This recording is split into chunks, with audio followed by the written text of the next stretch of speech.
I can understand why reasonable people can take a different view, but my judgment, which is the same as the Prime Minister's judgment, is that what Mr Cummings did was within the guidelines. Tonight, the public can see that Dominic Cummings broke the rules. So why is the government tying itself in knots to defend him?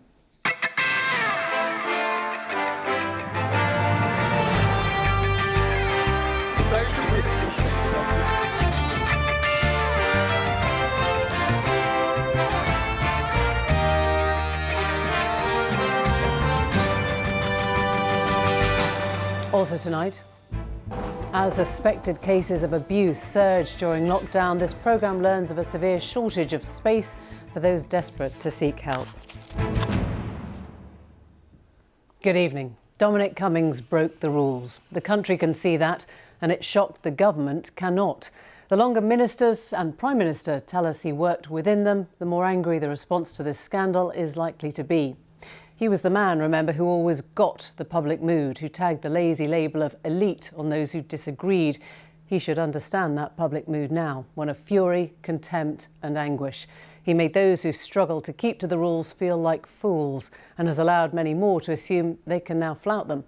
The Prime Minister knows all this, but despite the resignation of one minister, growing unease from his backbenchers, a dramatic early warning from the polls and a deep national disquiet, Boris Johnson has chosen to ignore it.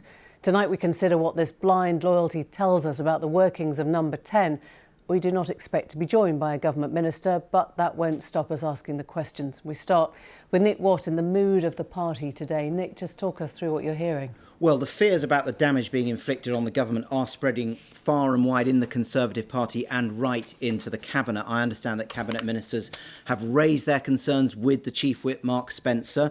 I'm told that one Cabinet minister has been heard to say that unless this is dealt with, and that means the departure of Dominic Cummings, this could cost lives. And what this Cabinet minister is saying, that the appearance that the rules may not apply to those at the top may encourage wider rule breaking amongst members of the public. Some ministers are using pretty blue language to describe Dominic Cummings, and just to get an idea of the strength of feeling, this is what one minister told me. Dom Cummings has put himself first, and in doing so he has trashed all the good work of cabinet ministers, damaged the Prime Minister and put at risk the whole COVID campaign. The fact he didn't resign last week shows how selfish and arrogant he is. Is your sense, Nick, that there is nervousness from the PM himself now? Well, the Chief Whip is telling MPs who raised concerns that the Prime Minister is not for budging. And in the last few hours, I broke the news that Danny Kruger, who's the Prime Minister's former political secretary, now an MP, had written to fellow MPs and said that while Dominic Cummings may arguably be guilty of a minor infraction of the lockdown rules, the Prime Minister is absolutely standing by him. So let's just have a look at what Danny Kruger wrote to fellow Conservative MPs elected in December. He said, Boris Johnson and Dominic Cummings together are why we won the 2019 election. And then he went on to say that because the Prime Minister is really serious on this one, calling for Dominic Cummings to go is basically declaring no confidence in the Prime Minister. Now, I'm told that this note has, in the words of one MP, created a huge stink because Danny Kruger also said in that note that the Johnson-Cummings partnership is the only way that the government can get Brexit done and achieve its wider goals. One MP said to me, it's pretty extraordinary for Danny Kruger to say the Prime Minister cannot function without Dominic Cummings. So is your sense, Nick, this is an internal party affair, or does it actually have cut through? Well, one MP who is incredibly loyal to Boris Johnson, who's a true get Brexit done MP, said to me that if Number 10 think this is no more than a media storm, then they are really off their rockers. And we got an idea of how this really is getting cut through with the public when we heard from the public at today's Daily Briefing. Will the government review all penalty fines imposed on families travelling for childcare purposes during lockdown? Thanks. Well, thank you, Martin. That's a very good question coming from a man of the cloth. I think that is perfectly reasonable to take away that question. I'll have to talk to my Treasury colleagues before I can answer it in full. and we'll look at it. Well, no direct mention there of Dominic Cummings by the Reverend Martin Poole, but I think it's pretty clear what was on his mind. The government making clear that no review of those fines is on the cards. Matt Hancock is simply going to pass the message on to the relevant ministers. Nick, thanks very much indeed. So the questions remaining are many. It is still unclear why Dominic Cummings tested his eyesight by going for a 60-mile drive with a small child. Still unclear why he changed his own blogs to backdate inclusions to suggest he predicted the pandemic. Still unclear why his wife's article about lockdown contained so many apparent inaccuracies. Still unclear why the government would stake its moral authority on the insistence that what happened was fine. Lewis Goodall has a look at the holes in the account. Dominic Cummings and Boris Johnson have reached the zenith of politics through their ability to judge the public mood, to know that most stories are in the bubble. They'll write 99 times out of 100. People barely notice, but when they do, they really, really do. He should be punished just like everyone else. People are still being fined. It's hypocrisy in the middle of the government. There's one rule for one rule for another. We're seeing people who are being prosecuted for not following the guidelines, and yet he's getting away with it. We've had 3 days now of story, counter-story, counter to the counter-story about this now infamous journey. A fragmented assortment of facts and accounts which often seems not to cohere to that we heard just hours before. This is what we do know about the strange case of Mr. Dominic Cummings and his trip to Durham and what effect it might have. Initially, we were told that Mr. Cummings and his family stayed at his father's property throughout his period in County Durham, and Downing Street rubbished suggestions to the contrary.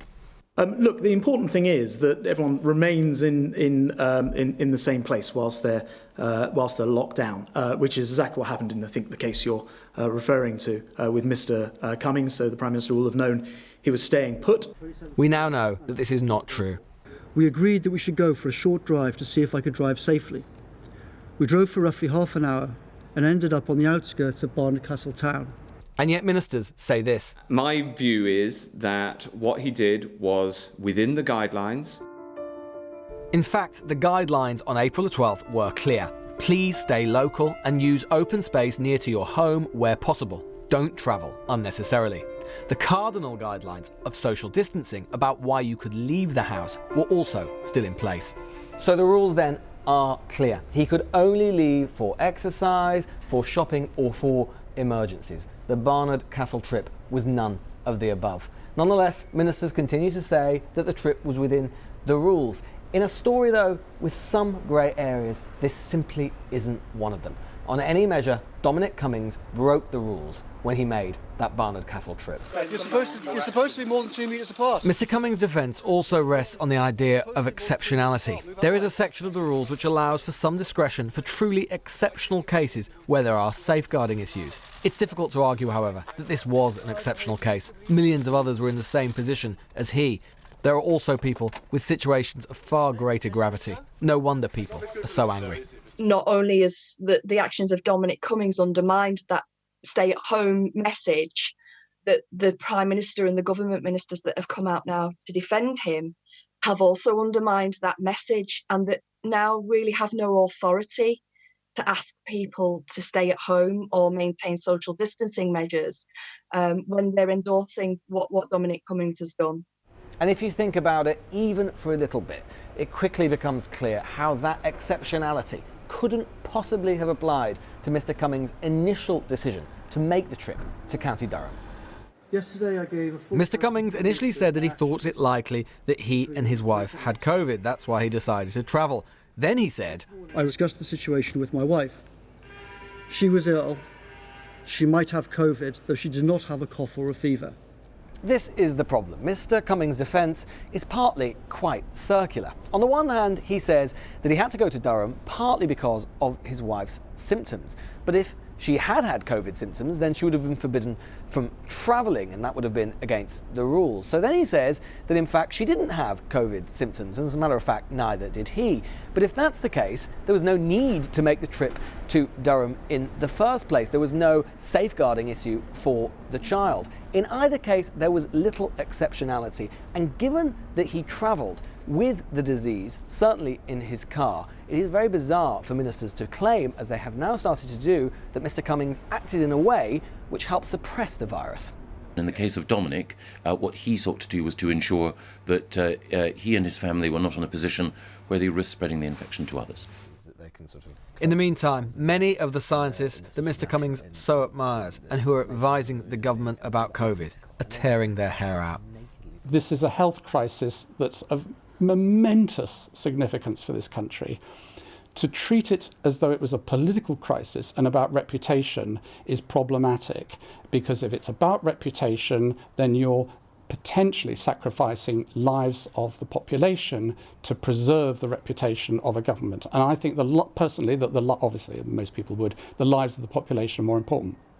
People may well have some sympathy with Mr Cummings, and indeed, if his defence had been that he simply broke the rules as a father to do the best for his family, then that would be one thing. But that is not Mr Cummings' defence. Mr Cummings' defence is that he didn't break the rules at all. As we've shown, by any reasonable interpretation, that is not the case. And ministers are saying the same thing, that he didn't break the rules. And though it would be very tempting to simply focus on Mr Cummings, the truth is that he is only there because he enjoys the confidence of the Prime Minister. If this country's public health strategy and response is affected by this episode, the buck will stop with him. This is no longer a story just about Mr Cummings' actions. Now it's about how ministers are describing them, their straightforwardness with those who elect them. Dominic Cummings' politics, in all its bombast, was on display this weekend. We are, perhaps, about to see if the public have tired of it. Lewis Goodall with that report. Well, we asked the government to come on this evening. They told us, do join in at home if you know the words. No one was available. Joining us now, though, Ian Blackford, the leader of the SNP in Westminster, and the Conservative MPs, Craig Whittaker and Andrew Bridgen. If I can start with you, Craig, Lewis has comprehensively showed the ways in which Dominic Cummings broke the rules. Why do you think that the government has refused to recognise or acknowledge that? Well, I don't know is the answer. What I can tell you, though, is that, look, Dominic has made a decision. All I can do and all anybody can do is take that at face value. The problem, though, is that Dominic Cummings is not taking responsibility for that decision. And for somebody who sits on stage and takes all the scientific advice and then advises our Prime Minister, who then advises the country, it is really an untenable position to be in. I respect he's taking a decision, but what I can't get my head around is why he can't take responsibility for that decision. And surely he must realise, as the Prime Minister must realise, his position is untenable. Well, you've called for him to go, but what happens if he doesn't? Well, that isn't down to the backbench MPs. All we can do is try and put pressure on the government and try and relay what our constituents are talking about. And I'm not talking about the hard Brexiteers that have been contacting us, or indeed the hard momentum people. I'm talking about the majority of the emails in my inbox and that I've been dealing with for the last 2 months are from people that have suffered real hardship because of this lockdown that Mr Cummings advised the Prime Minister on what to do for the right reasons, but he must take responsibility. So that's my view. What do you think is more damaging, that he's allowed to break the rules and stay, or that this undermines government health messages and could potentially, as we heard earlier, cost lives? Well, I don't buy this, that it actually undermines the public health messages, because the majority of people, particularly in the Calder Valley, who I've been here for the last 2 months, are social distancing and are doing the right things. People understand why they have to do those things. It's for the health of themselves, the families, and the people around them. So I don't think that adversely it's going to have a massive impact on that public health message. But the reality is, this is a man that has been advising the Prime Minister to during lockdown on what is the right thing to do to save lives, and here he is breaking it. He needs to take responsibility. You heard the question in the briefing from the vicar who suggested that members of the public who'd found themselves in similar circumstances should be able to waive their fines. He asked the question, should those fines be reviewed, do you think? Well, I'm not sure about that. I mean, I speak to our police and crime commissioner in West Yorkshire on a fairly regular basis, and I can tell you that there aren't that many fines around. But the reality is that, you know, there is a lot of hardship that has been encountered. People have had partners die. They can't go to the hospital to see them. They can't go and then see them in the crematorium. Would you think it would be a good idea if those fines were waived now?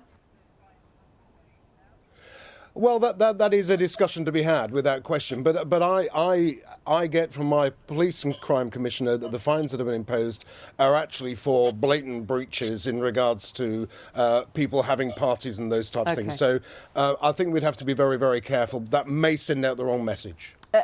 Andrew Bridgen, when you see your colleagues, Conservative colleagues, feeling as strongly as they do you worry that your Prime Minister is standing by someone who's so clearly flouted the rules he helped to craft?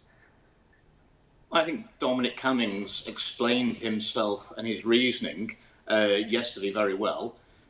What's clear is that this is turning into a media witch hunt. I'm not surprised the public are outraged, because the media have put rocket fuel under this. And what we do know is that a large number of the claims made when the story broke have actually proven to be completely untrue, and very few of them appear to have been retracted. OK, I'm just going to stop you there, Andrew, if you don't mind, just because we've had a whole piece that lays out incontrovertibly how the rules were broken. I think you heard it, that he was told to stay local and use open space near your home, as we all were. The only reasons for going out were exercise, shopping or emergencies. None of those applied to the Barnard Castle excursion. It was very difficult to argue this was exceptional, and that if his wife was infected, they shouldn't have made the journey. And if she wasn't, then they didn't need to. So on every level, what he explained yesterday clearly doesn't fit with the rules your own government set. So I'm just not understanding why you choose to blame the media for a senior political advisor breaking his own rules and watching your Prime Minister stand by that. Well, there is leeway for childcare, and I'm sure that, given the benefit of hindsight, that his wife was not so ill that she couldn't care for their child, so they weren't both incapacitated, he would have stayed in London. But he didn't have the benefit of hindsight when he made the decision that he needed the support of his family in case that were the event. That is a perfectly logical explanation to come to. So anyone else who'd been in that situation, just to check, in your view then, anyone else who'd been in a situation where they decided on their wife's birthday to make a 60-mile round trip to test their eyesight, that would have been fine and legitimate and understandable? I think it's understandable that a dedicated public servant in a crucial role, a critical worker during a crisis where he's at the very centre of deciding government policy, as soon as he was recovered and his wife had been ill, his child had been ill, he'd been in self-isolation, as soon as he recovered and was cleared to medically return to work, wished to make a 5-hour journey, having been ill for a fortnight, and he tested whether he was capable of carrying out that journey. Now, what I put to you, Emily, is that had we replaced that critical worker, Dominic Cummings, with a doctor returning to Frontline Hospital 260 miles away, we wouldn't be having this debate today. I'm not sure what the difference is, apart from that the media have blown this absolutely out of proportion. Right. So and it's going to come back and bite the media. I wonder why so many of your own colleagues, including many from the ERG, don't understand that then. I mean, what is it about Tory MPs and Tory ministers and even cabinet ministers that we've all heard from today who've said this is out of order? Why are they not supporting him or the Prime Minister on this? Dominic Cummings is not someone who courts popularity within the party. He's not a member of the Conservative Party. I wouldn't say he's not a friend of mine. I don't have a particularly good relationship with him. But at the end of the day, I think a proportion of my party getting the media backlash and also getting it back from their constituents, which the media have put rocket fuel under this debate. So your constituents can't think for themselves? Is that what you're saying, that your constituents are swayed by a media putting rocket fuel on something, not that they're shocked and might respond in the way that they feel? What else have the media talked about for the last 4 days? And it's quite patronising, isn't it, to your constituents to assume that they can't make up their own minds on stuff that they're hearing? They're bombarded with it 24/7, and some of my colleagues seem to be under the misapprehension that if they throw Dominic Cummings to the wolves, that they'll go away. I've always felt that you have to do what's right, and you can't feed a monster; you have to fight it. Ian Blackford, your government in Scotland is going right now full steam ahead with track and trace. Does that still work if people aren't isolating in the way that they say they are? No, of course it doesn't. People have to isolate if this is to work effectively. And I've had some evidence of this over the last few days, Emily, because we have had a tracing regime in the Isle of Skye where I live, and it's been very effective. And I'm glad to see that people have been following the health advice. But can I just say to you that over the course of the last 48 hours, the emails that have poured into all of us, and in my case, not just from my own constituents, but right across the United Kingdom, there is real anger that people have, that the highest official advising the Prime Minister has wantonly broken the guidance that everyone else is supposed to follow. And when you look at the response from so many Conservative MPs, and I thank them for this, those that have come out and said that he has to go, the fact that a government minister has resigned, Douglas Ross, and I feel for him because he should be on resigning. It should be Dominic Cummings that should go. And we know that there's going to be a poll tomorrow in the Daily Mail that demonstrates that 80% of the public believe that Dominic Cummings broke the rules. That two-thirds do believe. Then, Ian, I wonder why you'd bother to write this cross-party letter calling for Dominic Cummings to go on health grounds. It's the best way you've got of actually uniting all the Conservatives together by making it look like a sort of political backlash, isn't it? No, I'm doing this, and my colleagues are doing this because we want to make sure that the public health messages are the ones that are at the forefront. And I'm asking MPs right across the House to put pressure on the Prime Minister to remove this individual, because that poll that's in the Daily Mail tomorrow is going to suggest that two-thirds of the public believe that the public advice is being impacted by this, and as many as two-thirds of the people believe that people won't follow the government advice. This is a serious situation in a crisis, and quite simply, Dominic Cummings should have recognised that on the basis of breaking the rules, which he ought to have apologised for, he should have resigned. And the Prime Minister has to show proper leadership and recognise that this man has to go. There's no ifs, there's no buts about that. But you, in a sense, by talking about the polls instead of about actual public health, you are letting him dominate, aren't you? I mean, if you actually want to get back to track and trace, want to get back to the public health message, you have to drill that down rather than talk about everyone, you know, going their own way and losing confidence. Well, I can contrast what's happening in the UK with what's happening with our own Scottish Government, because that's exactly what we are doing. We're concentrating on getting the messages across.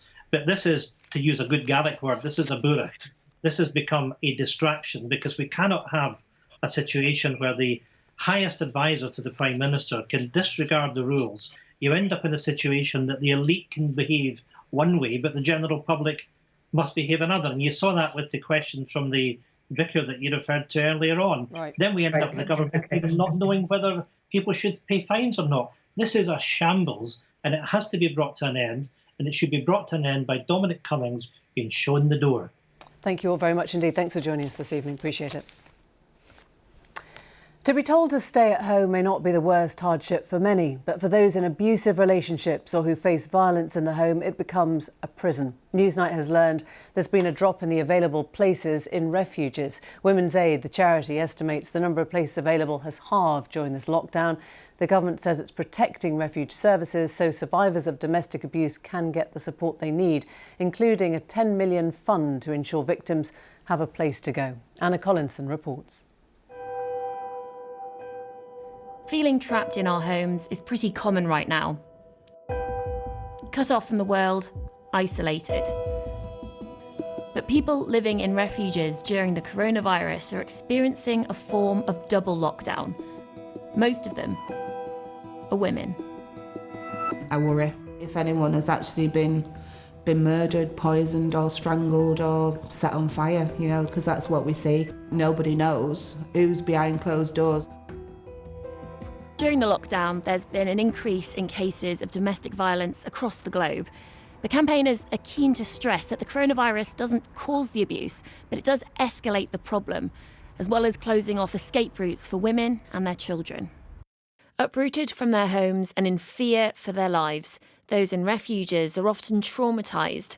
Spaces and help were extremely stretched before the coronavirus. Now we've found it's even harder for the vulnerable to access support. Figures from Women's Aid exclusively shown to this programme indicates the number of available beds at refuges have fallen significantly. The domestic violence charity estimates that this time last year there were 239 spare places for victims across the UK.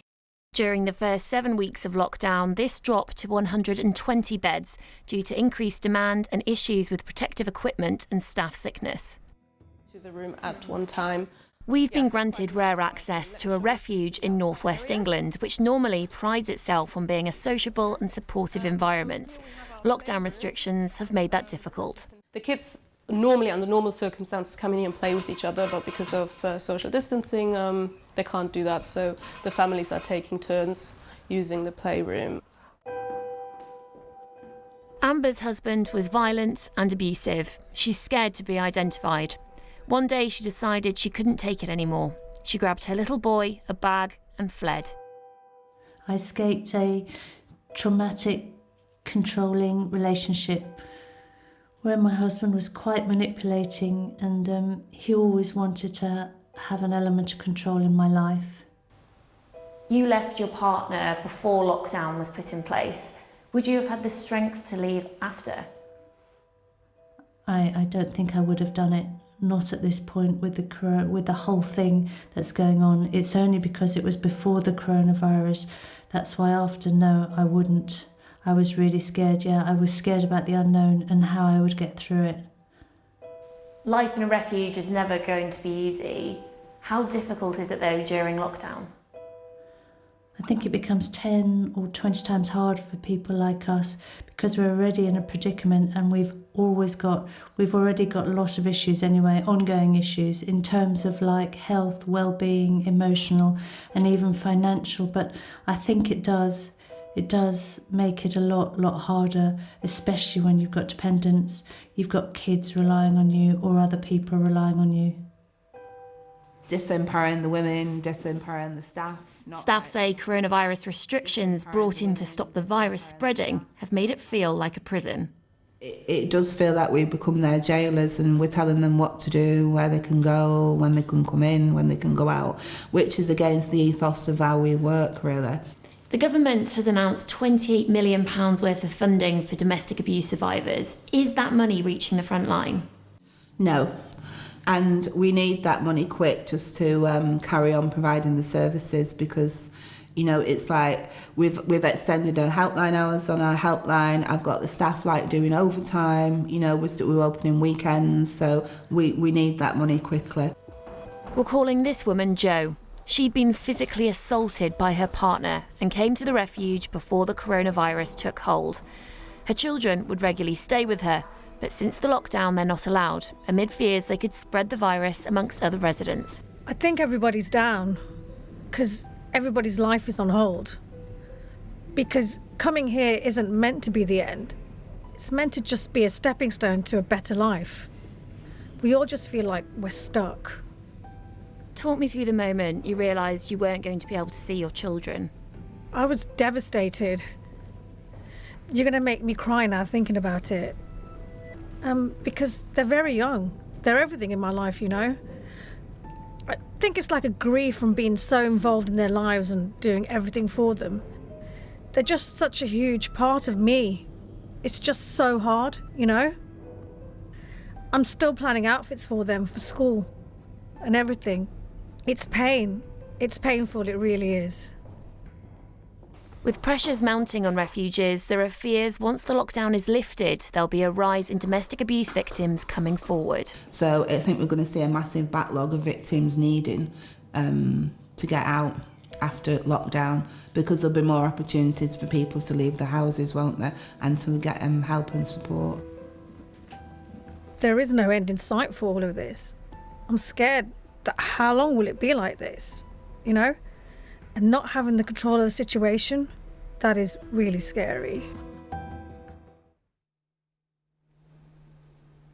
Well, we did ask the government to discuss this. They didn't want to. In a statement, a spokesperson said it was protecting refuge services so survivors of domestic abuse can get the support they need, and will change the law so that domestic abuse victims will be able to automatically qualify for priority housing need from councils. It added it's working with charities to help people stay safe. We're going to return to our top story, but this time to ask whether the public does really care about the comings and goings of the PM's top advisor or not.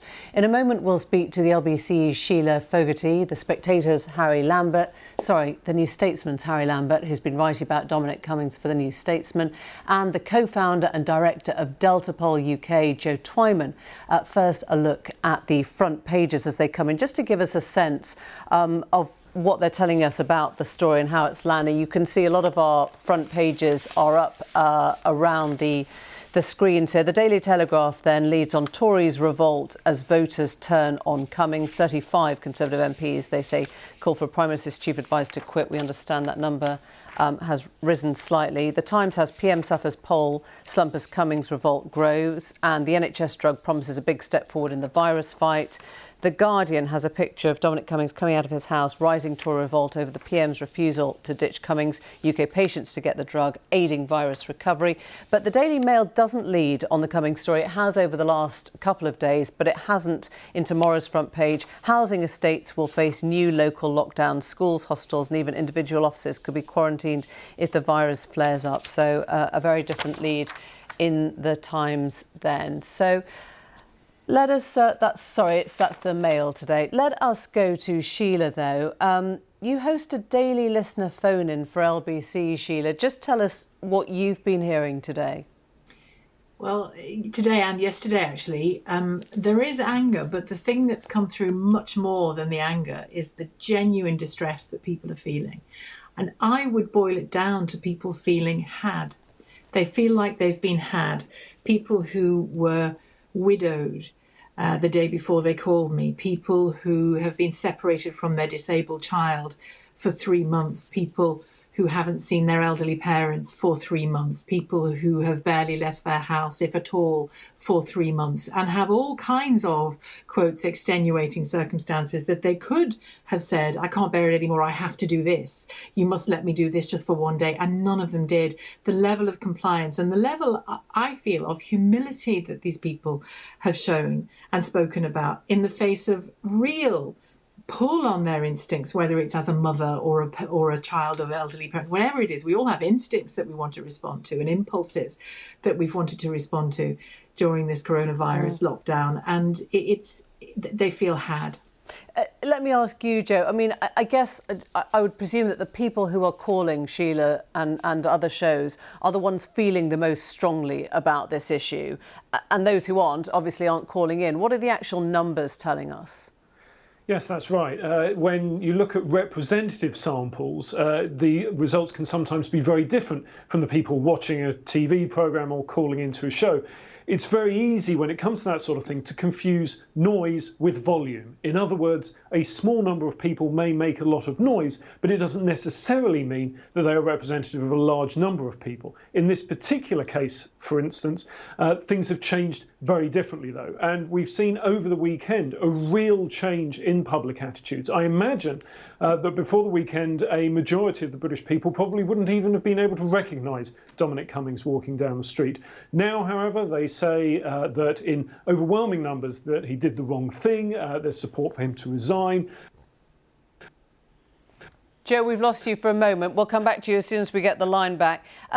Harry, you've spoken to the Cummings family whilst this was all sort of going on. What was the sense you got there? Well, first of all, thank you for the correction on The Spectator. I think they have enough of the Cummings family writing for them about this.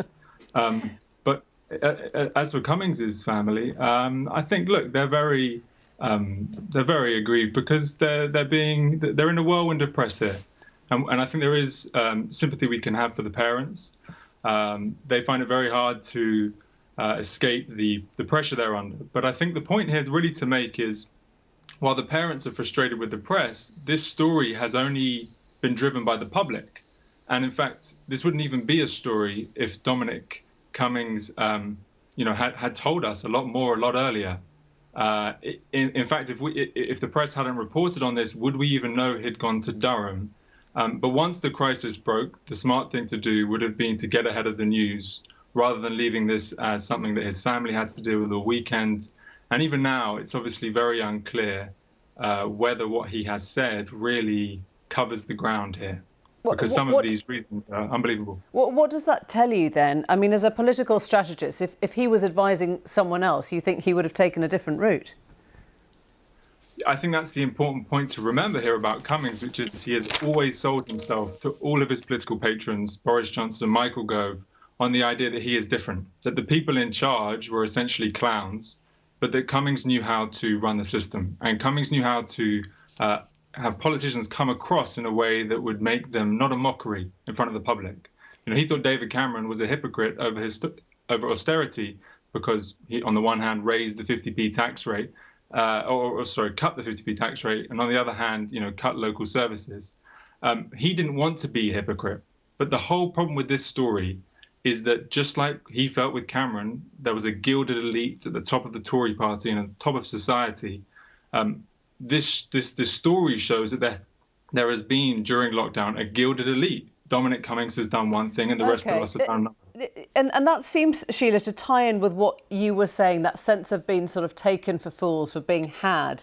Do you think at this point people will just say, right, sod it, you know, I'm going to make my own rules now? Is that the sense you were getting from what people were telling you? Or are they... It was really split down the middle. I was definitely getting people saying that they were going to do that. One guy yesterday, he's shielding himself, and his brother had cancer and was very ill. He decided off the back of that press conference in the Rose Garden to get in his car and go and visit his brother who died that night. And all he could do was touch his brother's shoulder and then leave.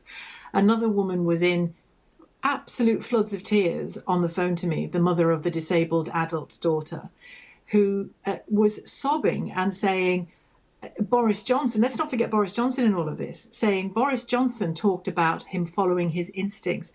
My instincts are something I've had to fight, she said to me, for months now, because my instinct is to go to my child every night, and I have fought it every night. And she was in pieces and saying that Boris Johnson made her feel like a bad mother.